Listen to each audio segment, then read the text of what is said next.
Good morning, everybody. My name is Barry Schwartz, and this is the Search Buzz video recap. Today is Friday, March 28th, and this is the search news we covered over the past week at seroundtable.com at the Search Engine Roundtable. We got the Google Core Update completing. Will sites ever recover? AI mode expanding. Google Ads PMax search terms reports, and so much more. So definitely stay tuned. We got a lot to cover.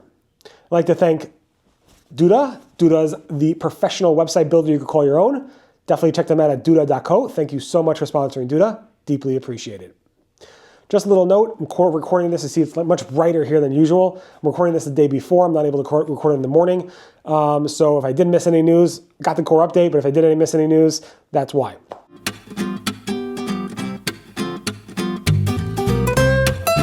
So like I said, the Google Core Update, the Google March 2025 Core Update is complete. I have a special video for that, a 10-minute or so video just on that topic and what we saw. I have all my notes in there, including the video on March 27th. I posted yesterday at the Search Engine Roundtable, so definitely take a look at that. Just a quick thing, it took about 14 days, a little less than 14 days to roll out.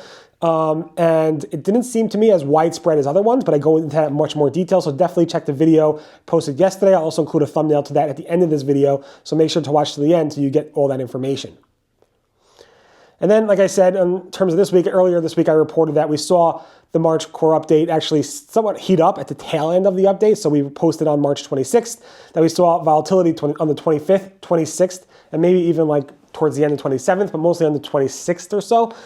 So there was some significant more heat on that date. Again, the overall core chatter around this core update was limited, but if you were hit, you definitely felt it. It was a very, very big update for those who were actually impacted by it. And then obviously those who are waiting to recover from previous core updates or the helpful content update might have to wait a little bit longer. Like we discussed when Google first announced it, Google said they did updates prior, and they're doing updates after, probably through the end of the year. So Danny Sullivan reiterated that, and he was asked by Nate Hank, a travel blogger, what specific date can we expect to recover? And Danny Sullivan said, from Google said, there is no specific date because there's no specific thing that the teams are working on to improve.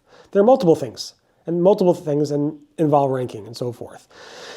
He goes on basically to say, will it be before the end of the year, December 31st? And he said yes, but again, with a caveat, that doesn't mean all sites will go back to where they were before, that some sites will never go back because their content's not better. Until they make additional changes to their sites, it might never go back, and he gave some examples and so forth. So again, Google's make changes, they made changes, they will make more changes in 2025. If your site doesn't recover with the March Core Update, like we discussed, probably not in a good place yet. Do you need to make more changes if you didn't recover with the March Core Update? Yes. Is your site ever going to recover? I can never say that, and Google won't say that either. So keep that all in mind. Also, Google made a small change to the Google spam policy documentation, basically adjusting the wording to say, in the context of Google search, spam refers to techniques used to deceive users or manipulate our search systems into ranking content highly. It used to say content designed to deceive users versus practices designed to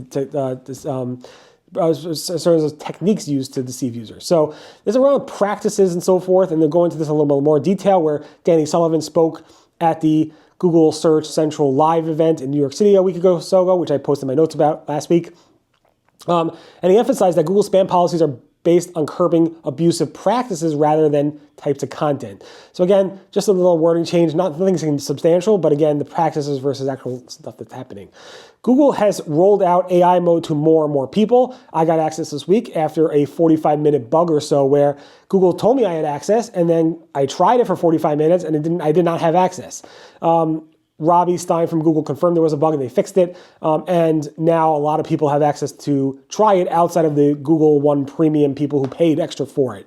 It's pretty cool. Definitely recommend you try it out. It seems pretty smart. And if you don't have access to it, you really should, because this might be the future of what Google search is. So you should definitely be playing with these things, even though they're new features.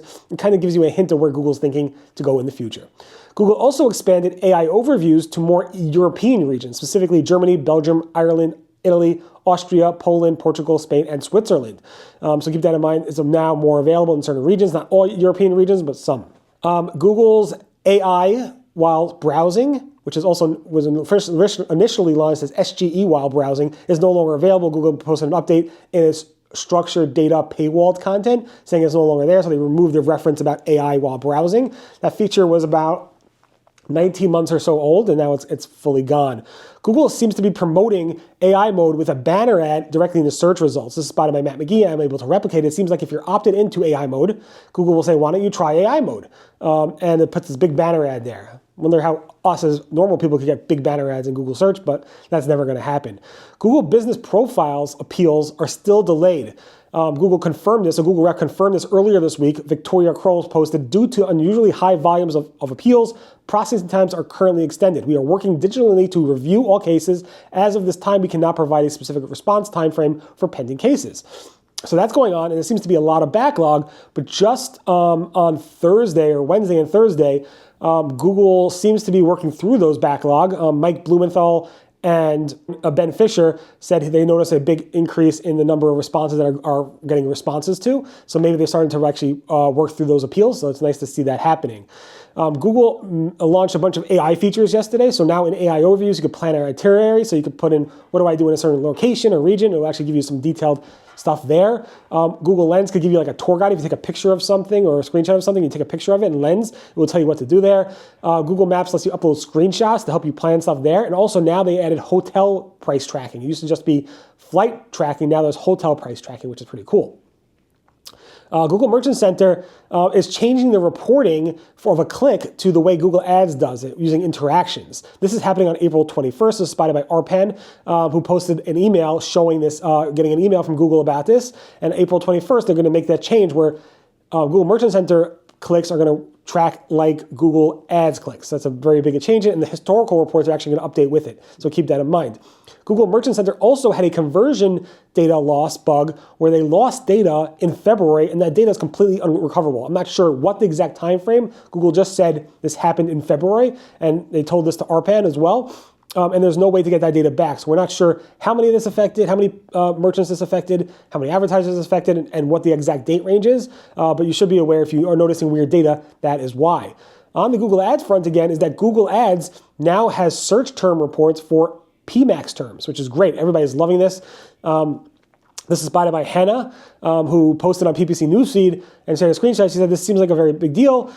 This is a very big deal, she said. And she basically said, it's giving you all this great data about PMax terms, which everybody seems to be happy about, which is great to have there. So definitely take a look at it. I don't think everybody has access to it yet, so hopefully it's still rolling out to more people.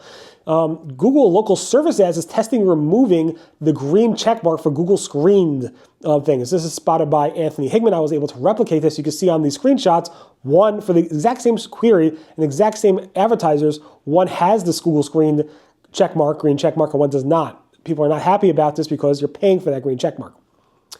Then on Google Ads, Ginny Marvin responded to PPC Greg Kohler, who basically asked, what's affected when this double serving and the different ad auctions and ad locations are switching around. And basically, she said you should see a shift in the absolute top impression rate and or a change in the overall click-through rate as a result of the experiment of double serving ads.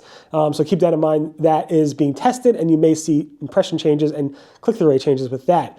Google did a test where they removed some EU publishers from European results in, I think, France or some specific country for like 1% of users.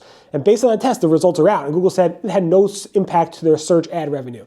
So it's not helping us with ad revenue, it's helping only the news publishers. So why would removing news content be something you guys want? That's what Google's saying. I don't know if a lot of people don't necessarily trust them, so keep that in mind. And finally, on the Bing front, Bing is putting ads directly in their featured snippets, or what they call featured answers, where they call them "you might also like" and has a little sponsor label that you really can't see. This was spotted by Sachin Patel. Super weird, but in any event, it is something that I'm not a fan of. I do not like this. I'm sure advertisers do, but I am not a fan of this. In any event, thanks so much for listening to the Search Buzz video recap. My name is Barry Schwartz, and this is the search news we covered over the Search Engine Roundtable at seroundtable.com. Again, thanks to Duda for sponsoring, and check out that Google March 2025 core update video below. Bye-bye.